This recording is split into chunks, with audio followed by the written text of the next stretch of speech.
जय हिंद दोस्तों, स्वागत करता हूँ आपके अपने YouTube चैनल अपना टारगेट गवर्नमेंट जब। मैं चैनल को नहीं किया है सब्सक्राइब तो कर लीजिए सब्सक्राइब और बेल आइकन के बटन को दबा लीजिए ताकि आपको हर नई नोटिफिकेशन आसानी से मिल सके। फिलहाल हम बात करें उड़ीसा हाई कोर्ट में जो वैकेंसी है उच्च न्यायालय में, तो आपका यहाँ पे असिस्टेंट सेक्शन ऑफिसर की है, जूनियर स्टेनोग्राफर की टोटल 89 पोस्ट यहाँ पर दी गई है। असिस्टेंट सेक्शन ऑफिसर के लिए ASO के लिए 53 पोस्ट है, जूनियर स्टेनोग्राफर के लिए आपका 36 पोस्ट है। 2 नवंबर से 17 नवंबर तक आपके फॉर्म जो है चलने वाले। लास्ट डेट की बात करें तो आपका जो है 16 नवंबर आपका JR स्टेनो के लिए, ASO के लिए 17 नवंबर दिया गया था। आपका पेमेंट भी काफी अच्छा है, बैचलर डिग्री वाले अप्लाई कर पाएंगे। 21 से 37 साल एज लिमिट मांगे ASO के लिए, जूनियर स्टेनोग्राफर के लिए 21 से 32 साल मांगे। रिटन एग्जाम है आपको यहाँ पर सिलेक्शन प्रोसेस, तो आप कैसे आवेदन कर पाएंगे वो मैं आपको बता देता हूँ। सबसे पहले आपको जाना होगा ऑफिशियल वेबसाइट पे। ऑफिशियल वेबसाइट का लिंक आपको डिस्क्रिप्शन में मिल जाएगा। यहाँ पे आपको दिखाई देगा रजिस्टर, तो आपको सबसे पहले रजिस्टर पे क्लिक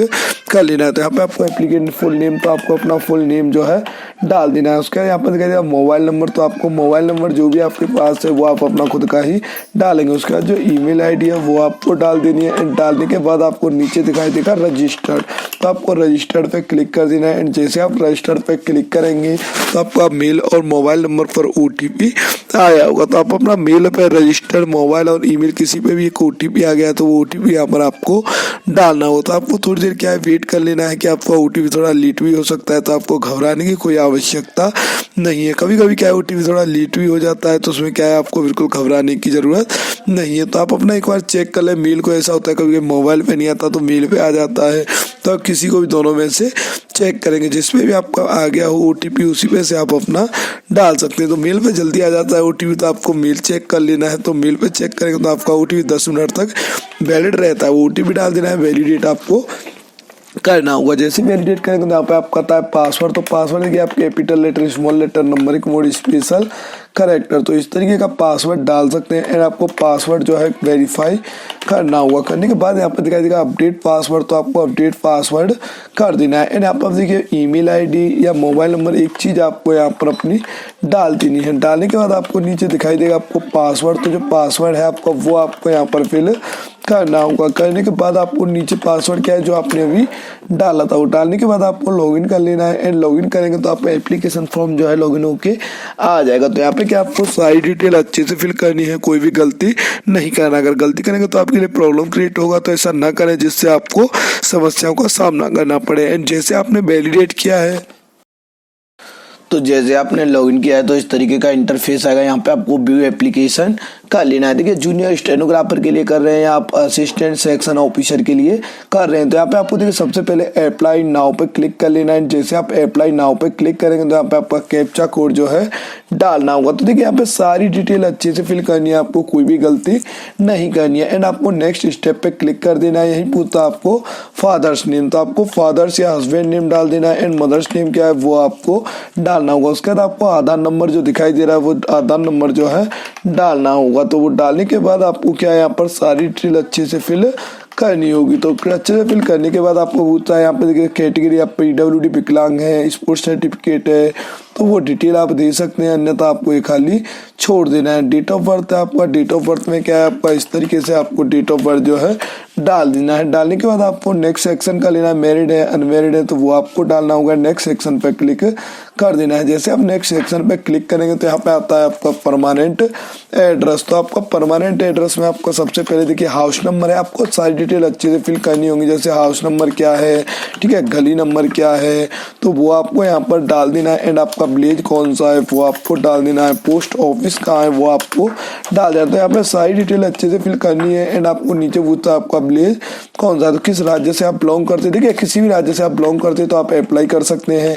किस विलेज से आप आवेदन करना चाहते हैं वो, उसके बाद आपका पिन कोड क्या है आपके एरिया का वो आपको डाल देना है। परमानेंट प्रेजेंट एड्रेस सेम है तो सेम कर देंगे, और करेस्पॉन्डिंग एंड परमानेंट एड्रेस अलग अलग है तो आप अलग अलग भी डाल सकते हैं। उसके बाद आपको क्या है यहाँ पर नेक्स्ट सेक्शन पे क्लिक कर लेना है। एंड यहाँ पर पूछता है 10th का रिकॉर्ड, तो 10th आपने किस बोर्ड से पास किया है वो आपको डाल देना है। किस इंस्टीट्यूट से पास किया है वो आपको डालना हो। किस ईयर में आपने पास किया है वो ईयर यहाँ पर आपको सिलेक्ट करनी होगी। आपका टोटल मार्क्स कितने थे वो आपको डाल देना है। ऑप्शन कितना था वो आपको डाल देना। तो यहाँ पे देखिए आपको बिल्कुल अच्छे से फिल करना है एंड अच्छे से फिल करेंगे तो भी आपका जो है फॉर्म सही होगा। उसके बाद 10+2 का रिकॉर्ड है तो किस आपने कोर्स स्ट्रीम तो आपको यहाँ पर 12th लिख देना है। उसके बाद आपका किस बोर्ड से पास किया है वो आपको लिख देना है, किस इंस्टीट्यूट से पास किया है वो आपको लिखना होगा एंड किस ईयर में आपने पास किया है वो आपको यहाँ पर सिलेक्ट कर लेना है। वही आपका पूछता है ऑफ्टन एंड टोटल मार्क्स, तो आपको यहाँ पर टोटल मार्क्स जो है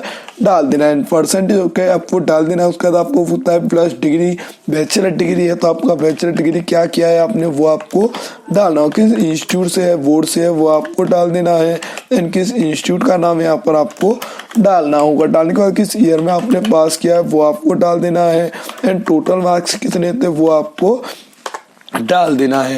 यहाँ पे परसेंटेज कितना था वो आपको डाल देना है एंड डालने के बाद आपको यहाँ पर दिखाई देगा नीचे आपका सेव एंड नेक्स्ट, तो आपको सारी डिटेल भर लेनी है, आपको उसका सेव एंड नेक्स्ट पे क्लिक कर लेना है। उसका पूछता है आपको आपके पास जो कोई आपका एक्सपीरियंस है, आपके पास कोई कोर्स अलग से और भी कोर्स है आपका कंप्यूटर एजुकेशन क्वालिफिकेशन, तो कंप्यूटर में आपने किया जैसे आपने किया है आपने CCC किया है, ठीक है, तो किस इंस्टीट्यूट से आपने किया है वो आपको डाल देना है एंड आपका किसने डोए द्वारा आपने जिसने भी जारी किया है वो आपको देना होगा। ड्यूरेशन कितने साल का है या कितने महीने का है वो आपको डालना होगा।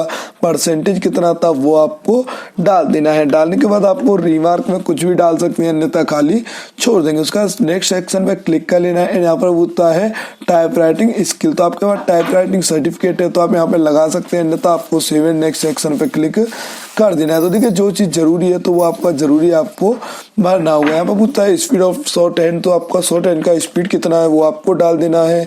स्पीड ऑफ टाइपिंग का कितना है वो आपको डालना होगा। किस इंस्टीट्यूट से आपने पास किया है वो आपको डाल देना है। सर्टिफिकेट ऑफ सर्टिफिकेशन आपका किस ईयर में आपको सर्टिफिकेट मिला है तो वो आपको डालना होगा। देखिए यहाँ पे आप ये नहीं भरेंगे तो आप आगे नहीं भर पाएंगे, इसमें साफ साफ आपको दिखाई देगा। तो ये आपका जरूरी है, इसमें तो आपका जरूरी है तो वो आपको करना होगा। नहीं है जरूरी तो कोई दिक्कत नहीं है। उसके बाद आपको आता है नेक्स्ट डिक्लेरेशन फॉर्म, तो आपको डिक्लेरेशन फॉर्म में गवर्नमेंट एम्प्लॉय है, सर्टिफिकेट है, यहाँ पे आपने जो सर्टिफिकेट मांगा है वो अवेलेबल है वो आपको डाल देना है। किस डेट में आपको सर्टिफिकेट इश्यू हुआ है वो यहाँ पर आपको डालना होगा। तो देखिए आपको नॉर्मल छोटी छोटी चीजों का ध्यान में रखते हुए आपको डालना होगा। यहाँ पे होता है date of insurance of character certificate, तो आपको जाति करेक्टर सर्टिफिकेट जो आपने बनवाया है वो किस ईयर में किस डेट में आपका करेक्टर सर्टिफिकेट इसमें होना चाहिए। वो लास्ट डेट पर डेट से पहले और 3 महीने पुराना नहीं होना चाहिए। तो लास्ट डेट से पहले बनवा लें एंड यहाँ पे आपको डिक्लेरेशन क्लिक कर लेना है एंड सेव पे क्लिक